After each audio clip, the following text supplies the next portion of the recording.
Je me suis évertué depuis plusieurs années à dépasser ces conflits d'ego. C'est quelque chose de très difficile, je le conçois, je le comprends tout à fait, mais pourtant c'est quelque chose de nécessaire. Je suis forcé de reconnaître, en appliquant un peu de bon sens, que certains leaders, que certaines personnes qui ne me portent pas dans leur cœur ou que je ne porte pas dans mon cœur, que je n'apprécie pas forcément, avec qui j'ai eu des conflits par le passé, ou dont je sais où je sens qu'il y a une certaine tension entre nous, force est de reconnaître qu'il y a des gens tout à fait capables, qui mènent de bons projets, qui sont même parfois d'excellents militants, qui font avancer les choses dans le bon sens, et que donc, même s'il y a une tension, un conflit quelconque, eh bien je devais passer au-dessus de cela et montrer que j'étais capable de dépasser ma nature, de dépasser ces choses par conviction, pour faire avancer nos idées et nos projets. Il m'arrive donc tout à fait de faire de la promotion ou même de soutenir financièrement des gens ou des projets tenus par des gens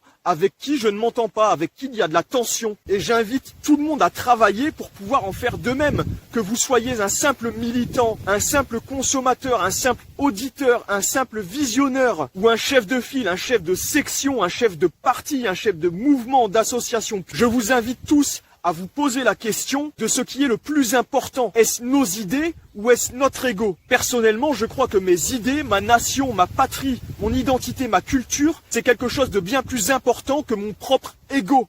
Et que donc si je veux être vrai, si je veux être complet, je dois passer au-dessus de tout cela pour être un véritable militant, pour que les gens puissent m'accorder leur confiance, pour que je sois légitime à parler en votre nom par exemple. Dépassons nos conflits, dépassons nos différences, nous devons tous aller dans le même sens. Ce qui se joue à l'heure actuelle et dans les décennies qui viennent, ce n'est ni plus ni moins que la survie ou la disparition de ce que nous sommes, de nous, de notre histoire, de notre identité. Il est temps de mettre de côté tout ce qui nous ralentit, tout ce qui nous divise, tout ce qui nous freine. Nous devons accélérer, nous devons aller le plus vite et le plus loin possible.